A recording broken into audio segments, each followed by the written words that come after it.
যে দেখো প্রশ্নের তোমার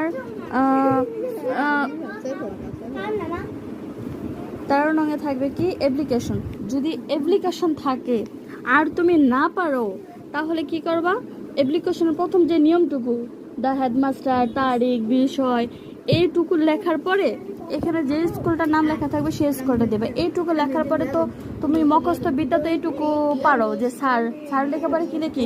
we due respect stated that I am a regular student of your school in class 10।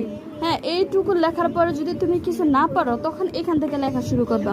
এখানে লেখা আছে ইউ, তুমি লিখবা আই দিয়া এখান থেকে শুরু করে এখান থেকে দ্য স্টুডেন্ট থেকে লেখা শুরু করবা। The student of your class are interested to go on a study tour, এই পর্যন্ত লিখবা। ইউর জায়গায় শুধু আই দিবা।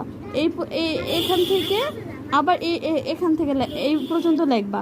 লেখার পরে এই যে আমি আমার ছাত্রীকে এইভাবে লেখাইতেছি, দেখো তো এই প্রশ্নটা লেখাইতেছি কিভাবে পাস করা যায়। বাস এই অফ ইউর স্কুল পর্যন্ত লেখা, অফ ইউর স্কুল পর্যন্ত এই পর্যন্ত লেখা।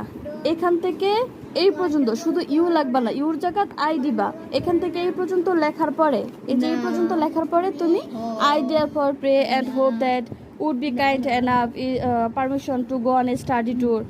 বাস নিচের নিয়মটুকু লিখে দিবা।